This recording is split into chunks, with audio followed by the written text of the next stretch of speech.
राधे राधे, जय श्री कृष्णा। आज भगवान ज्ञान दीपक चैनल में मैं एक ऐसी कथा सुनाने जा रहा हूँ जो सुनकर आपकी होश उड़ जाएंगे। मैं भी बहुत दुखित हूँ और इस तरह की कथा भगवान ज्ञान चैनल मेरा है, इसमें करना पसंद नहीं करता हूँ, क्योंकि मेरा चैनल भागवत कथा से संबंधित चैनल है और मेरा मोटिव है spiritual meditation bye Bhagavad Gita. तो आज मैं एक सौरभ हत्याकांड, जिसकी पत्नी मुस्कान और उसका प्रेमी साहिल द्वारा जो हत्याकांड हुआ है मेरठ में, उस कथा का थोड़ा बहुत अंश मैं यहाँ प्रकाश डालना चाहता हूँ कि मेरे समाज में इस तरह की घटना और न हो। ये बहुत शर्मनाक और दुखद घटना, एक मिडिल क्लास फैमिली में इस तरह का घटना सुनकर बहुत दुख हुआ है।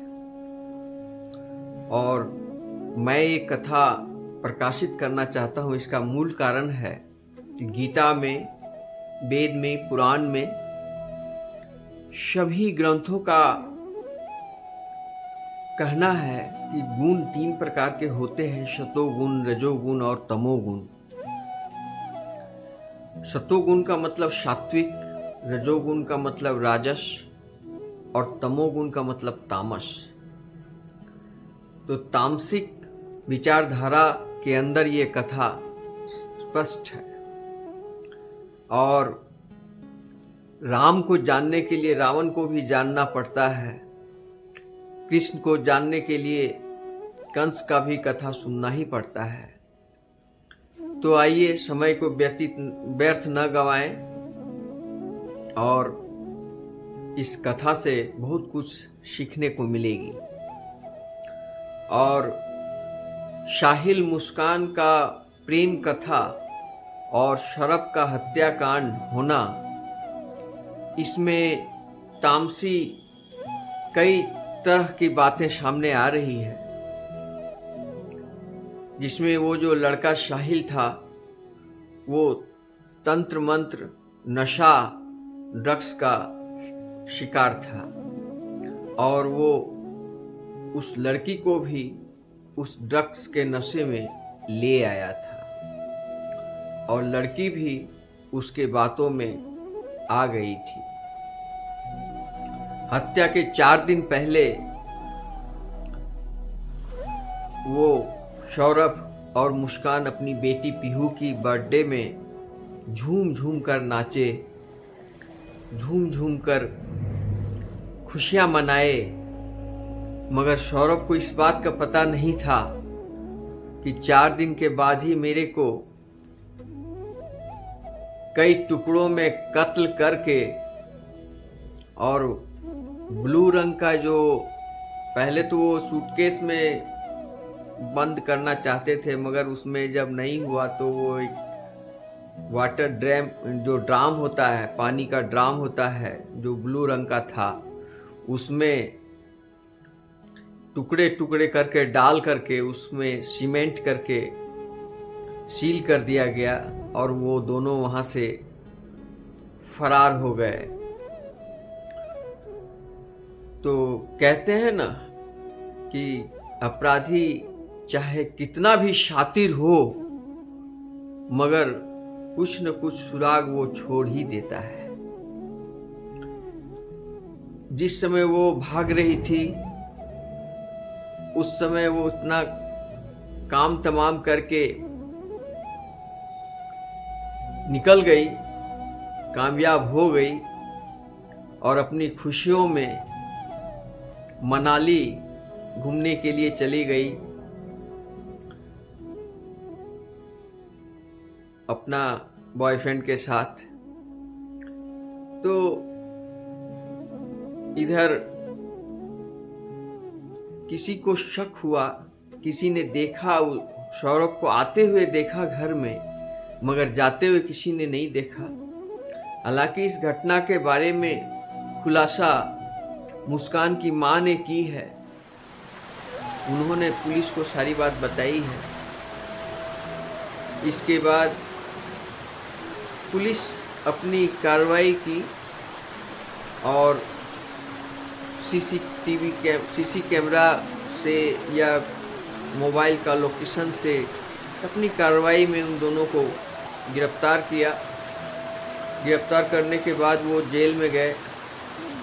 जेल में इन लोगों से मिलने के लिए कोई नहीं आया, तो फिर इन लोगों ने सरकार से अपील की कि मुझे सरकारी वकील दिया जाए।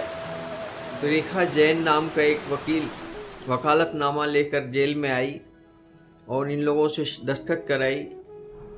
तो रेखा जैन ने मुस्कान से कई सवाल किए, करीब 10-12 सवाल किए।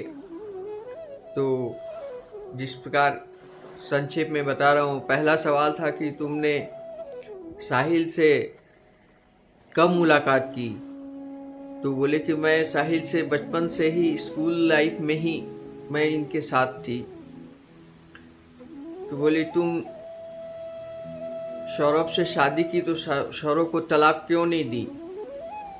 तो मुस्कान बोली कि सौरभ बड़ा सच्चा दिल का इंसान था और वो बहुत प्यार करता था हमको, इसलिए मैं उनसे तलाक नहीं ले सकती थी।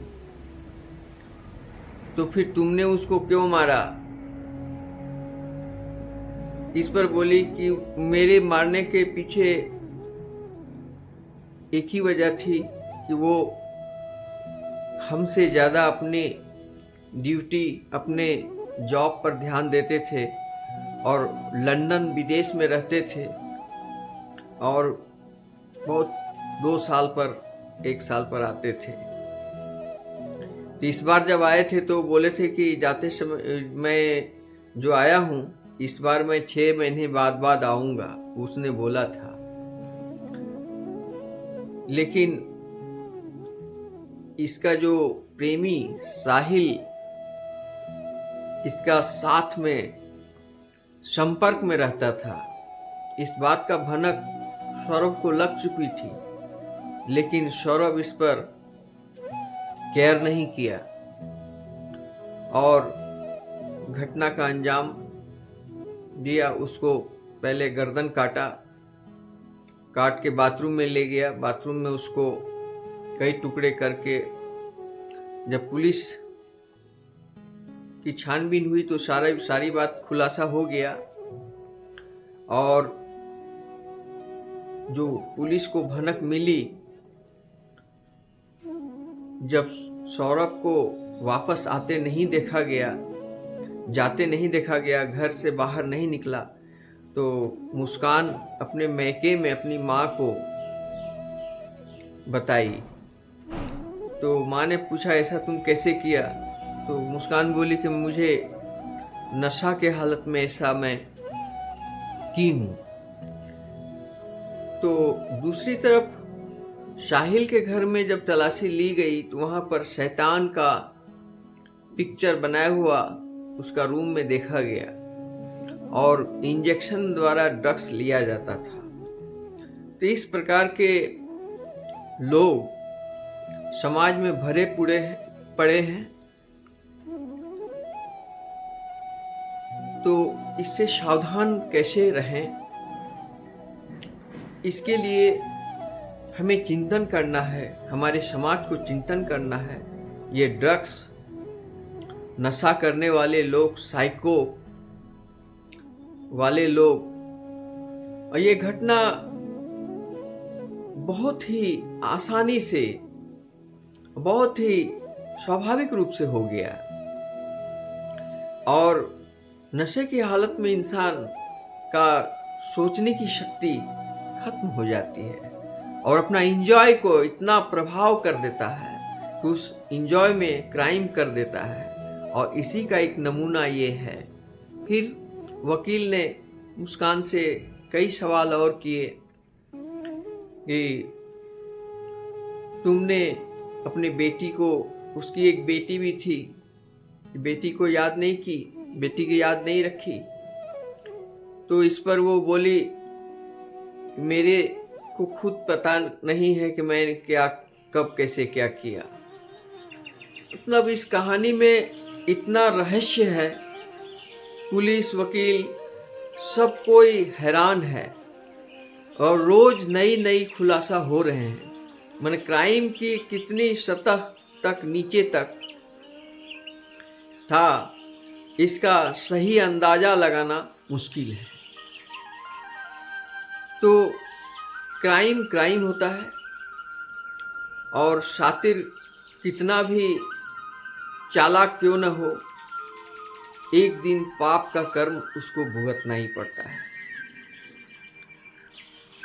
ये कहानी सोशल मीडिया में छाया हुआ है, तो ये कहानी मैं आपको इसलिए सुना रहा हूँ ताकि अगर आपके अगल बगल में इस तरह की कोई सिम्टम या कोई घटना दिखे तो तुरंत पुलिस को खबर करें।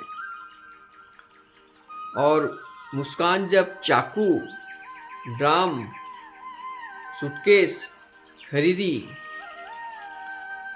तो कोई न कोई फॉलो किया था, लेकिन जो फॉलो किया था वो बहुत बुज़दिल था। आज के लोग, आज के समाज में एक चीज़ और देखा जाता है कि अगर कहीं कोई क्राइम होता है तो कोई भले लोग देखते भी हैं तो वो इग्नोर कर देते हैं, सोचते हैं कौन इस सब केस में, एक गंदे लोगों का चक्कर में, पीने खाने वाले, ड्रग्स वाले, क्राइम वाले, क्रिमिनल वाले के साथ मैं जाऊंगा भलाई करने, मैं वहाँ फंस जाऊंगा। पुलिस नाना बहुत तरह का आर्गुमेंट करेगी कि कैसे मालूम हुआ, तुम कैसे जानते हो, तुम वहाँ क्यों गया था, तुम भी तो नहीं था इसमें शामिल। इन सब चीज़ों के चलते लोग गवाहियाँ भी देना नहीं चाहते हैं। तो क्राइम होता है, पाप तो पाप होता है। ये तामसिक विचारधारा वाले लोग थे। मेरा कहने का मतलब, समाज जब तक नशा मुक्त नहीं होगा, अपराध मुक्त नहीं होगा और ज्ञान से हृदय की परिवर्तन, मानसिकता की परिवर्तन जब तक नहीं होगा, इस तरह की वारदात कई दिनों में एक आध बार दिखाई देते हैं। बहुत सारे घटना हो रहे हैं पूरे संसार में। मेरठ की ये घटना पूरे हिंदुस्तान में छा गया और यहाँ तक देखता हूँ मैं सोशल मीडिया में कि नीले रंग का पानी का ड्रम वाली बहुत सारी यूट्यूब में दिखाई देता है कि उसको देखते ही पति भाग जा रहे हैं। अगर कोई पत्नी पानी रखने के लिए मंगाती है, उसका पति को डर लगता है कहीं मेरे को भी। तो मेरा कहने का अर्थात ये है कि जो मैंने कह चुका हूँ कि सतोगुण, रजोगुण और तमोगुण, ये तमोगुण वाले नशा, नॉनवेज और गलत मानसिकता, आपराधिक मानसिकता वाले होते हैं और हमारी पूरी समाज का बहुत सारा हिस्सा इन लाइन में चले गए हैं। मैं अभी के नए नवयुवक जो हैं, ये नवजुतियाँ, जो न्यू जनरेशन जिसको कहते हैं, ये बहुत बड़ा ड्रग्स का शिकार होते चला जा रहा है और इसका अंजाम यही सब है। मुस्कान जैसी कहानियां बनाती है। बहुत सारे फैमिली इस तरह के रोगों से ग्रसित हैं। ये एक मानसिक रोग होता है, नशा के बिना जी नहीं सकते। मुस्कान की माँ ने बताई कि वो नशा करती थी, तो उनको पूछा कि आपने कभी देखा? नहीं, मेरे सामने तो नशा नहीं करती थी, लेकिन वो बताई जब सौरभ आया तो बोला कि मुझे सब नशीली चीज़ों को हटा देना होगा। और वो माँ जानती थी सारी बात, लेकिन माँ को ये बात पसंद नहीं था। तो माँ ने बताई कि वो इंजेक्शन में ड्रग्स लेती थी, पाउडर सिगरेट में भर कर पीती थी, और वो सौरभ के साथ भी कभी कभी झगड़े भी होते थे। और सौरभ सच्चा प्यार करता था, हीरे जैसा लड़का था। और तारीफ की बात है वो कि मुस्कान की माता पिता कहते हैं कि ये लड़की समाज में रहने लायक नहीं है, इसकी सज़ा फांसी होनी चाहिए। आप सोच सकते हैं कोई अपनी बेटी के लिए इस तरह कह सकता है? लेकिन उसके माता पिता ने कहा। एक्चुअली उनके माता पिता बहुत परेशान थे। जिस समय लड़की स्कूल में क्लास 9-10 में पढ़ रही थी, उस समय ही इन दोनों का प्रेम परवान पर था, साहिल और मुस्कान का। और खासकर 14 से लेकर 17 साल का उम्र की लड़के और लड़कियां इस तरह का साइको वाला प्रॉब्लम में आ जाते हैं। अगर इसमें आ गए तो ज़िंदगी बर्बाद हो गई, और इससे बच के निकल गए तो ज़िंदगी बना भी ली। इस तरह का बहुत सारा कहानियाँ हैं। तो स्कूल लाइफ में ही इन दोनों का जब प्रेम प्रसंग फैला तो मुस्कान के माता पिता को भी दुख हुआ। फिर उन्होंने एक अच्छा लड़का देख करके शादी किया, जो कमाने वाला अच्छा लड़का था। वो विदेश में लंदन में काम करता था, अच्छा पैसा कमाता था, 2.5-3 लाख रुपया महीना कमाता था। ऐसे लड़के से शादी किया ताकि मुस्कान की ज़िंदगी खुशहाल हो जाए। लेकिन खुशहाल तो क्या होगा, वो अपना प्रेमी के साथ छुप छुप कर मिलना और नशा करना और उसके माया जाल में बुरी तरह से फंस जाना। अब दोनों जेल में हैं, और जेल में दोनों अलग अलग रखा गया है। देखना ये है कि अदालत उन्हें क्या फैसला सुनाती है। और इन लोगों ने बार बार अपील जेलर से करते हैं कि हम लोग को एक साथ रहने दिया जाए। हम लोग को वो लोग जमानत के भी अर्जी दिए थे, जो रिजेक्ट हो गया। और आश्चर्य की बात यह है कि इतनी बड़ी घटना के बाद मुस्कान के चेहरे पर कोई पछतावा, कोई अफसोस, कोई दुख नहीं है। वो अपने वो प्रेमी साहिल को पाकर बेहद खुश है। 10 दिन के बाद जो कोर्ट में पेशी करना था या वकील से मिलना था, तो वहाँ पर एक रूम में दोनों को लाया गया। दोनों मुलाकात होते हैं, दोनों एक दूसरे को देखकर रोते हैं।